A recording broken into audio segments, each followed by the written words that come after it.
नमस्कार, नवभारत टाइम्स के special show lunch का पंच में आपका स्वागत है। आपके साथ मैं हूं विनीत त्रिपाठी। आज दोपहर की दो बड़ी खबरों में पहली खबर अहमदाबाद प्लेन क्रैश से जुड़ी हुई है, जहां पर अहमदाबाद से जुड़ी हुई इस प्लेन क्रैश से कई रिपोर्ट्स हमारे आपके सामने आ रही हैं। अहमदाबाद से लंदन जा रही एयर इंडिया का बोइंग जेट क्रैश हो गया। बोइंग ड्रीमलाइनर में पहले भी कई बार खामियां आ चुकी थी। इस रिपोर्ट को हमारे सहयोगी दिनेश मिश्रा जी ने तैयार की है, जिसको हम आपको विस्तार से बताएंगे। दूसरी बड़ी खबर पीएम मोदी के साइप्रस दौरे को लेकर है। पीएम मोदी की एक कूटनीतिक चाल ने तुर्की की हालत खराब कर दी है। आपको विस्तार से बताएंगे कैसे तुर्की इस समय हाफ रहा है। उसको पीएम मोदी को साइप्रस में देखकर तुर्की बुरी तरह से परेशान हो चुका है। शुरुआत करते हैं अहमदाबाद प्लेन क्रैश से। अहमदाबाद विमान हादसे की इतनी दर्दनाक कहानियां जिनको सुनकर दिल बैठ जाए। विमान हादसों के कारणों का पता लगाया जा रहा है। बोइंग कंपनी के पदाधिकारी भी साइट पर पहुंचकर जांच कर रहे हैं। अहमदाबाद में एयर इंडिया के विमान हादसे के बाद पूरी दुनिया में बोइंग 787 ड्रीमलाइनर को लेकर सवाल उठ खड़े हुए हैं। इस विमान हादसे के पीछे इंजन का फेल होना बताया जा रहा है, मगर बैटरी फटने जैसी कुछ और आशंकाओं को लेकर भी बात हो रही है।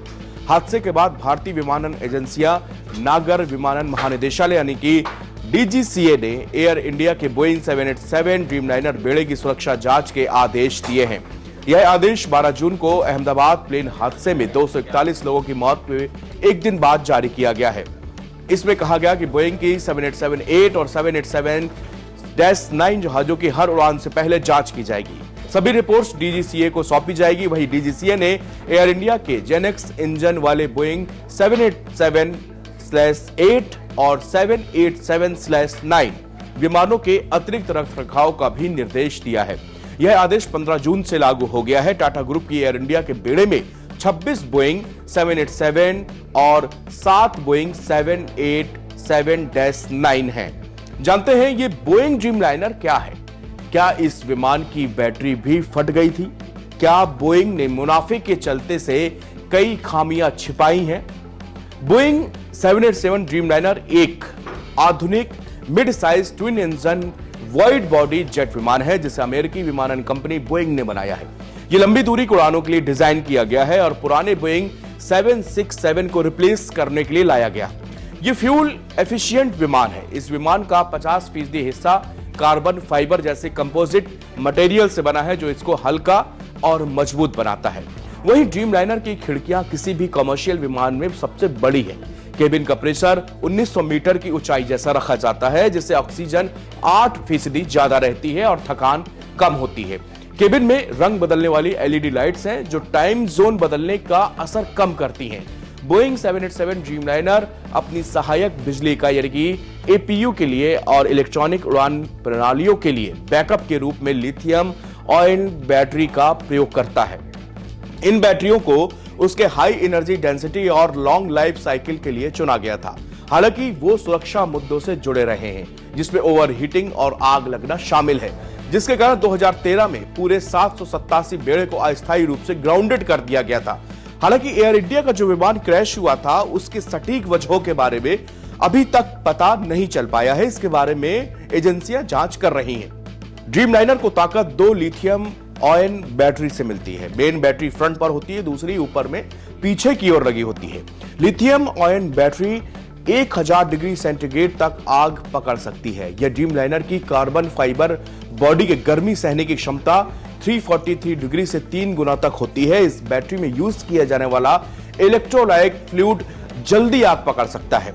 सितंबर 2012 में तत्कालीन सरकारी स्वामित्व वाली एयर इंडिया लिमिटेड यानी कि एआईएल के बेड़े में शामिल होने के तुरंत बाद सभी 6 नए बोइंग 787 ड्रीमलाइनर्स के बैच को उनकी लिथियम आयन बैटरी की खराबी कारण 4 महीने से अधिक समय यानी कि 17 जनवरी 2013 से 4 जून 2013 तक के लिए रोक दिया गया था।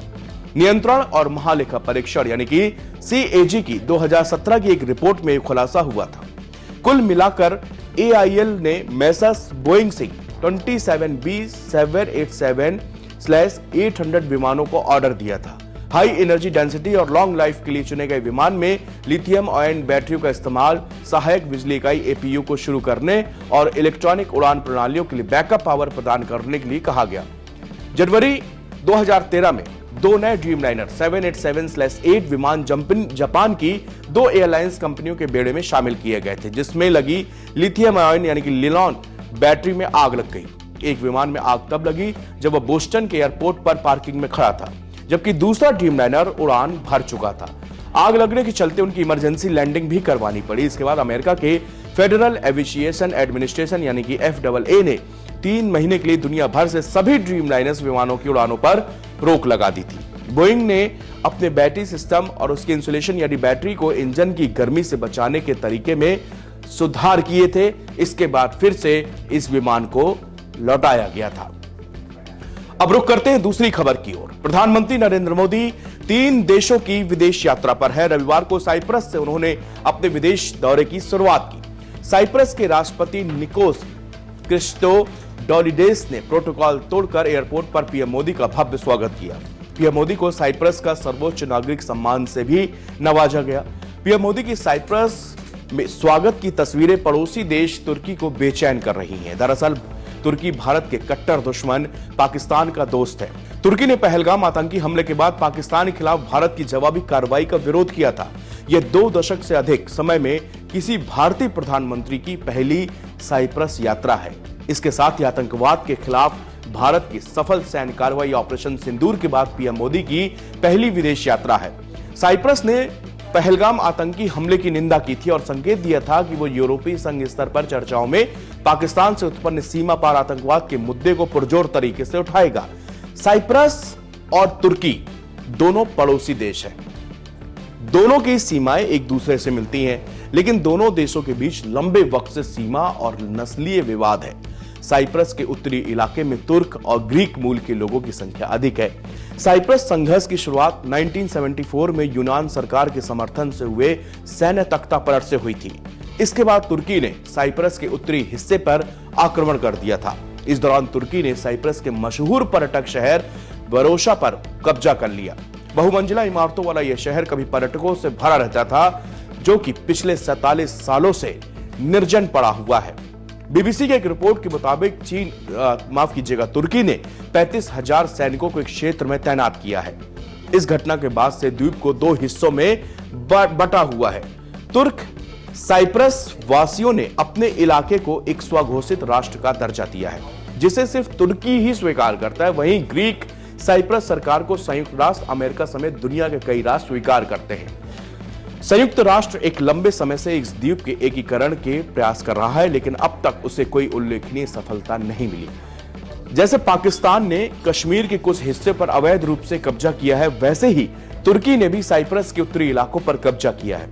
दोनों देशों में अलोकतांत्रिक और अवैध सरकारें हैं जो इस्लाम के नाम पर लोगों को बरगला रही हैं और ताकत के दम पर विपक्ष का दमन कर रही हैं। तुर्की के राष्ट्रपति रेसेप तैयब एर्दोगन खुद को मुस्लिम देशों का नया नेता बनाना चाहते हैं। इसके लिए उन्होंने पाकिस्तान को मोहरा बनाया हुआ है। पाकिस्तान भी कई मोर्चों पर तुर्की की जरूरत है। यही कारण है कि दोनों देश इस्लाम के नाम पर दोस्ती की कस्में खाते रहते हैं।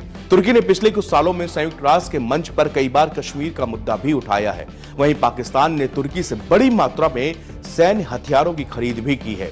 ऑपरेशन सिंदूर के दौरान पाकिस्तान ने तुर्की के ड्रोन से भारत पर हमले की नाकाम कोशिश भी की थी। तुर्की और पाकिस्तान एक थाली के चट्टे बट्टे दोनों मुल्क हैं। वो तुर्की जिसपे जब भीषण भूकंप आया था उस वक्त भारत की एनडीआरएफ ने वहां पर जाकर दिन रात मेहनत की थी, लेकिन ऑपरेशन सिंदूर के वक्त तुर्की ने यह दिखा दिया कि वो केवल मजहब के नाम पर, इस्लाम के नाम पर किस तरह से वो एक आतंक परस्त देश का साथ दे रहा है। और इसी तरह मोदी की साइप्रस यात्रा ने तुर्की को पूरी तरह से बेचैन कर दिया है, क्योंकि तुर्की का दुश्मन नंबर 1 इस वक्त भारत के प्रधानमंत्री के स्वागत में जुटा हुआ है।